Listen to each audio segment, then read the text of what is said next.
it's, you know, it's the same message. You know, as I said before, the movie for me is about whether one chooses to be an immoral person or a moral one. That's it. You know, there's a choice. It's a freedom of choice. So, in that respect, the movie is never really dated. And because it was slightly futuristic for the time, 1970, it still hasn't really dated, you know. Parts of it have maybe, but I haven't seen a movie for 20 odd years, so I honestly, I mean, I remember it very well, but you know, it's not in my consciousness anymore. It's like an old mistress. It's somewhere in my past, and occasionally comes up, and I love it again, and that's it.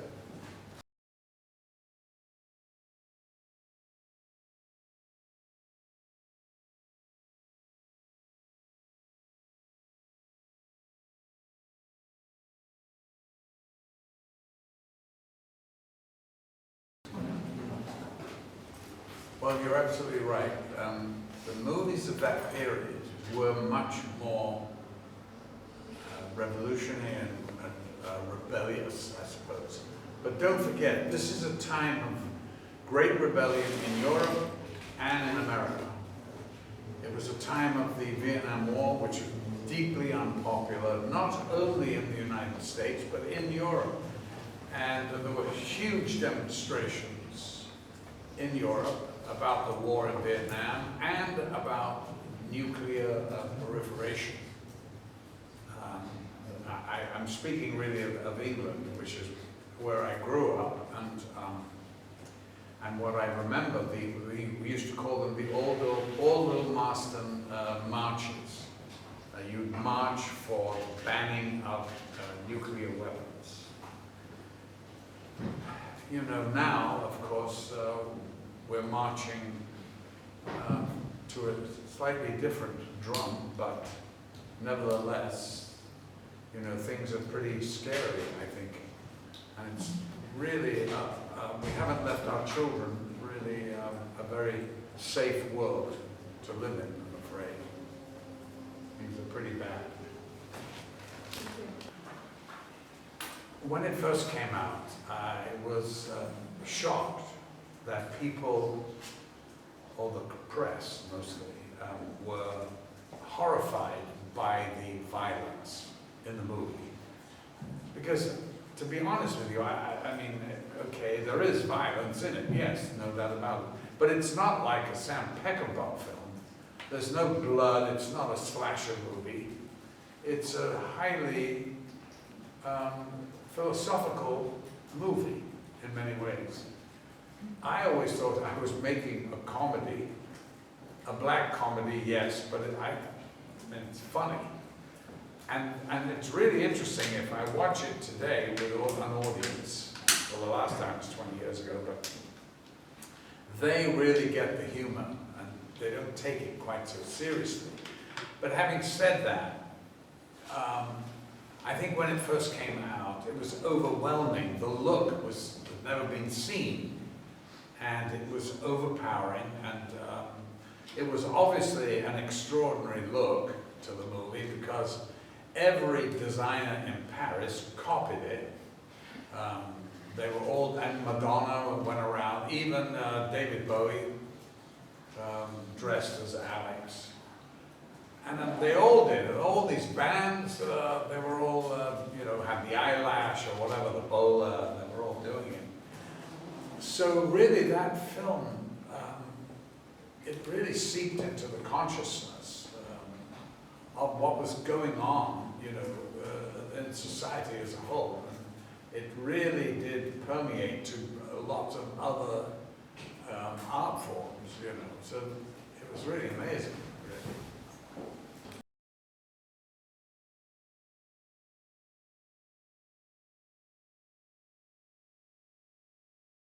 Well, Alex he'd probably be in prison. That's the first thing. You can't get away with things as you could maybe in the early 70s. But, you know, of course he's a fictionalized character, of course. And some people think he's a psychopath or whatever, possibly.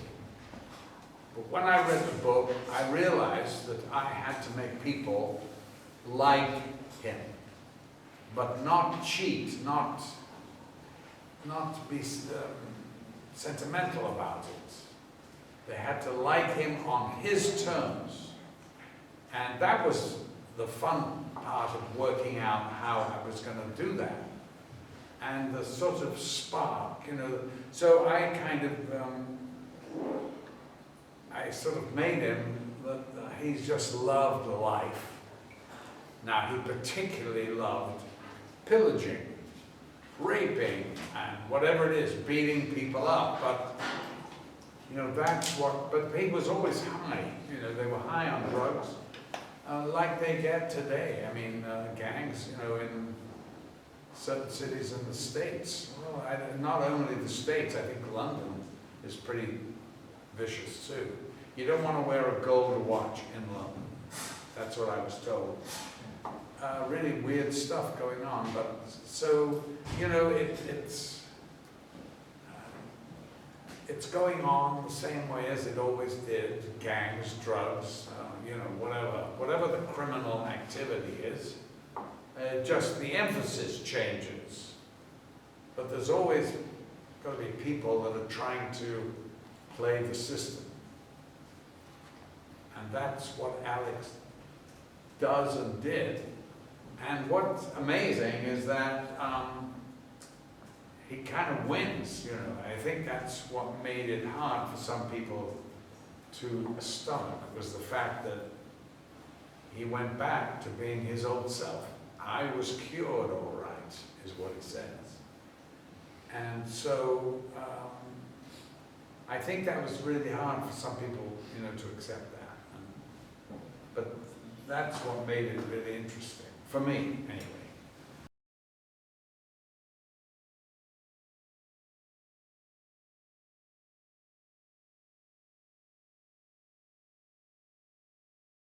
No, I don't sit down and plot what I'm going to do next. You can only really do what you're offered. And if you're not offered something, there's not much you can do about it. I like to, you know, there are certain criteria. The part, who's involved with it, the location, how much they're going to pay you. And if you can get two things, then that's pretty good. And I'll tell you who told me that. Was James Mason, a wonderful old actor. When he was old when I worked with him, a wonderful man, a great actor, and that's what he told me. He said, if you can get two of those things, do it. And yeah, why not?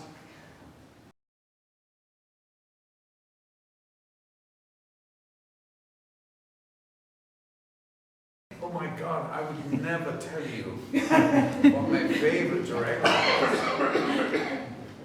That would be terrible, because I'll tell you, all right, I'll tell you one of my favorites, because he's no longer alive. And I owe him the most, because he cast me in my first movie, which was an incredible film called If. And that is Lindsay Anderson. Lindsay Anderson, it was like working with an Oxford Don. He was like a great professor, and he was a curmudgeon, quick to temper, not with his actors, but if things didn't go well in production, oh my God, look out. He could smell bullshit from a mile away. And so, but he was very poetic, he was very vulnerable, and he was a very beautiful man. And I was so lucky to have him as my first director in a movie. And I didn't realize I was the star of the movie at first, you know, but I became the leader of this gang, and Kubrick saw that film and cast me as Alex in Clockwork Orange. So I have a lot to thank Lindsay Anderson, but I've worked with great directors, you know, Robert Altman was, I mean, one of the great directors, and I loved him as a person. You know, he's a great man, and we were very naughty boys together. Take that as you will. We used to meet in wherever we were, in whatever city, you know, I'd get a call from, he'd go, "Hey kid, Bob here." I'd say, "Oh, hi Bob, what's up? Hey, you around? I got a little party going on tonight." "Oh yeah, where are you?" You know. And we'd meet in a restaurant and go back, and I never ever got to my car to drive home. It was always when dawn was breaking. I mean, it was crazy, but he was just such a great guy. And, you know, I was talking the other day about another great director, Blake Edwards. I love working with him because he was such a great comedy director. Fantastic. So I've been very lucky, really. And I've also been lucky working with first-time directors. And I really enjoy that. You know, it's so much fun to see a young director working out how he's going to make his mark on a movie, and what his, you know, what his real ideas are, and how he's going to put them down on film. That's really exciting for me. So I enjoy that too.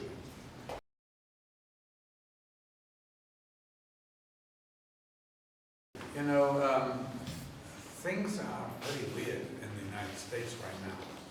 Who knows what will happen? So I have no idea what's going to happen. All I will tell you is that in the United States you get 4 years, you get 2 years before you have the midterms. So they have elections for the control of the House and the Senate. So if, you know, the population hates what's going on with the administration, that is the time to say. I think the administration, their figures of popularity have dropped to an all-time low. But you know, I've seen that before too, so. But it is a bit scary, actually, I think.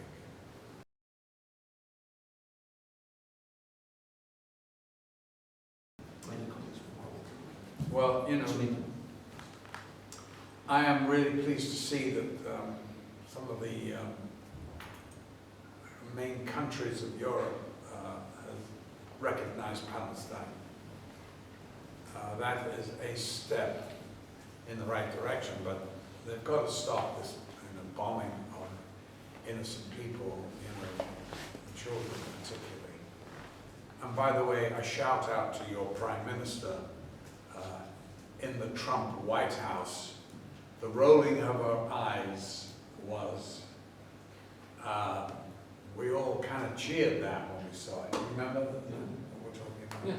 That was really great to see, because nobody else said a word. But she gave just a look. She didn't need to say anything. It was perfect. But let's not get too depressed.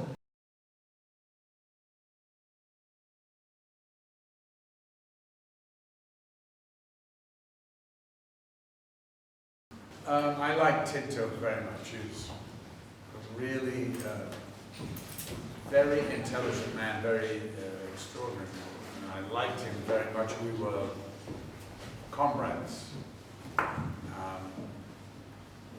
was walking in Soho with him in London. And you know, Soho is, he had a gravelly voice. He goes, "This is why I love Soho.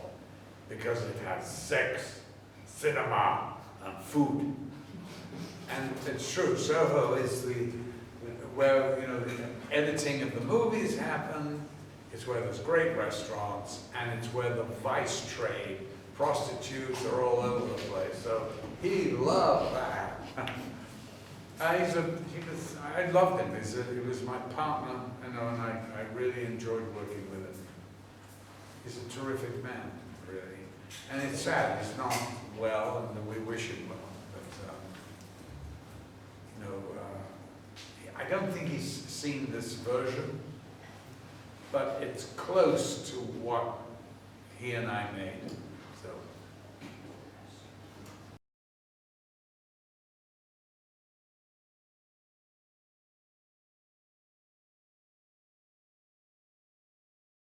Last Train to Fortune.